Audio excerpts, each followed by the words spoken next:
moment de retrouver l'invité d'actualité. Maya, vous recevez ce matin le journaliste Frédéric Ploquin, réalisateur avec Julien Johan, du documentaire intitulé La drogue est dans le pré, qui sera diffusé demain soir à 21h05 sur France 5. Bonjour Frédéric Ploquin. Bonjour. Merci d'être avec nous ce matin. Vous partez sur la route de nos campagnes à la recherche des nouvelles frontières de la drogue. Cannabis, cocaïne, héroïne ont quitté les grandes et moyennes villes pour s'implanter dans les zones rurales. On entend les noms de Dreux, de Vineuil, de Vierzon comme nouveau carrefour de la drogue. Depuis combien de temps ? Effectivement, c'était dans le business plan, on va dire, des trafiquants de stupéfiants, en gros, de partir à la conquête des zones, des villes moyennes d'abord, et ensuite des zones rurales. On va dire, pour moi, c'est vraiment la grande évolution du marché du trafic de stupéfiants de ces 10 dernières années. Je pense qu'il y a eu, notamment à un moment donné, la période du Covid. Vous savez, les trafiquants, ils s'adaptent à tout, ils sont très réactifs. Le marché de la drogue est en perpétuelle évolution. Ils sont même en avance sur Ils sont souvent en avance sur leurs adversaires, effectivement, la police et la gendarmerie. Et pendant le Covid, quelque part, les murs au pied desquels on allait chercher son produit sont devenus un peu obsolètes. Parce qu'on se faisait repérer quand on y allait, parce qu'il n'y avait personne dans les rues, etc. Et à ce moment-là, ils se sont projetés dans le futur très vite. Ce sont des vrais businessmen en réalité, et ils ont imaginé en gros aller puisque le client ne pouvait plus venir à eux, ils ont décidé de partir, d'aller vers le client. Et donc ils ont mis en place un système d'acheminement des produits par toutes sortes de moyens, notamment par des petites voitures, des petits véhicules, pas trop repérés, etc. Ça plus le go fast et avec ces voitures à vive allure. Plus les réseaux sociaux qu'ils ont aussi exploités à fond et qui permettent aujourd'hui, si vous voulez, de commander. C'est plus comme autrefois. C'est l'ubérisation, quand on commande. Voilà, autrefois, vous deviez aller à un endroit, vous faire repérer, vous faire remarquer, faire la queue dans un quartier un peu sensible. Aujourd'hui, effectivement, vous êtes sur votre téléphone portable et vous commandez. Donc tout ça fait que les produits, c'est la nouvelle donne, c'est que les produits aujourd'hui stupéfiants sont disponibles absolument partout sur le territoire, très facilement. Ça en dit long aussi, je trouve, sur l'évolution de la France. Je veux dire, là, il n'y a plus les villes et les campagnes. En France, c'est plus tout à fait ça, d'ailleurs. Vous avez rencontré pour cette enquête les acteurs de la lutte contre le trafic de drogue et les acteurs de ce trafic. On entend un homme de main et des dealers. On va regarder un extrait. On trouve de l'héroïne, du cannabis, de la cocaïne. Ça arrive par avion, par bateau, par go fast. Ça arrive vraiment, quand on regarde, ça arrive de tous les côtés. Pour moi, c'est une bataille perdue. Les voix modifiées, les visages masqués, les mains aussi parfois. Est-ce qu'il y a une part de mise en scène où réellement les protagonistes risquent leur vie en témoignant dans ce reportage ? Évidemment, moi comme journaliste, j'essaie toujours d'avoir les deux côtés de l'histoire, donc d'interroger à la fois les trafiquants, les voyous, les bandits et les policiers, les gendarmes, les douaniers.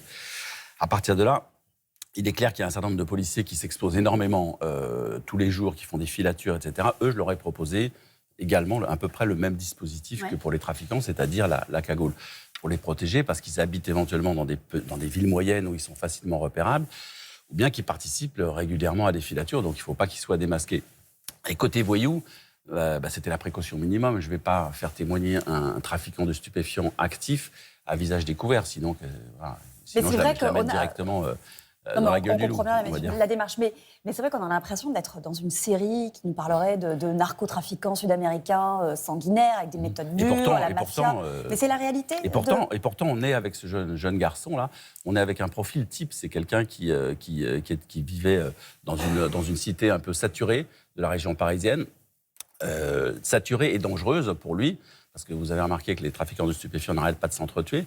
Donc il y en a un certain nombre comme ça d'acteurs de ce marché qui, à un moment donné, se sont dit on va aller se mettre au vert pour échapper à la concurrence, aux ennemis, parce que c'était saturé, pour échapper aussi parfois à la police parce qu'ils étaient un peu trop cernés. Et ils ont basculé vers les campagnes. Et effectivement, on a des personnages comme celui-là qui, non seulement ils ont basculé vers les zones rurales, mais en plus, ils sont passés, lui, il nous raconte dans le documentaire pourquoi et comment il est passé du cannabis à la cocaïne. Pour quelle raison ? Uniquement parce que c'est le profit. Pour le profit, oui, c'est ça, pour le profit. Donc lui, c'est un vrai. C'est quelqu'un qui réfléchit à sa marge. Après, il faut bien des consommateurs. Ce sont qui les clients, justement? Là, justement, c'est aussi une des grandes nouveautés de ces dernières années.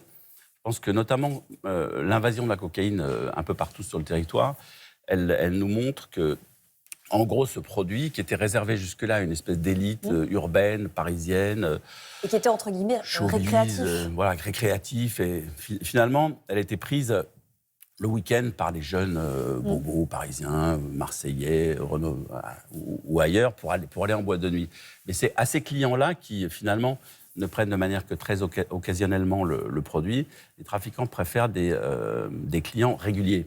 Mais c'est-à-dire les espoirs des agriculteurs, des voilà, sexagénaires. des clients qui vont acheter non pas une fois par semaine pour aller en boîte le produit, mais de manière quotidienne. Pour tenir le coup ? Pour tenir le coup. Et donc, ils ont ciblé les trafiquants, ils ont débusqué une nouvelle clientèle régulière qui permet d'écouler beaucoup plus de produits, qui sont des gens qui travaillent dans les métiers sous tension, les métiers durs. Alors, ça peut être la restauration, ça peut être l'agriculture, ça peut être des marins-pêcheurs.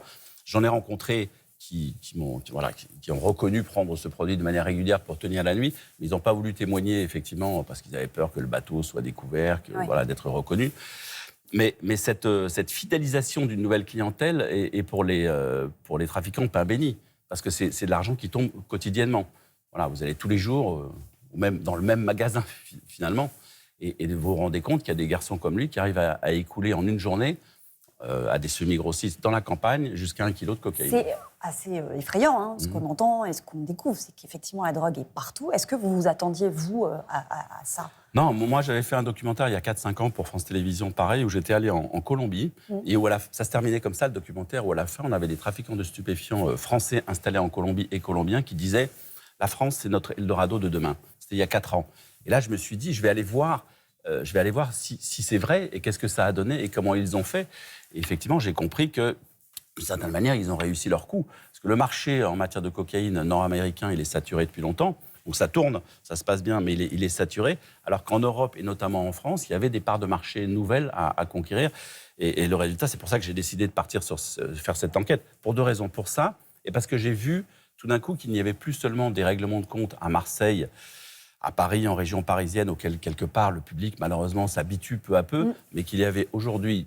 C'est ça qui m'a un peu scotché, ce que j'ai voulu comprendre. Quand j'ai vu qu'il y avait des règlements de compte à Châteauroux, au Mans, à Vierzon, dans des villes comme ça où finalement on avait l'habitude, éventuellement, dans des villes dont on parlait quand le Tour de France passait, mais pas spécialement en matière de grande délinquance. Là, je me suis dit, il y a quelque chose qui est en train de se passer.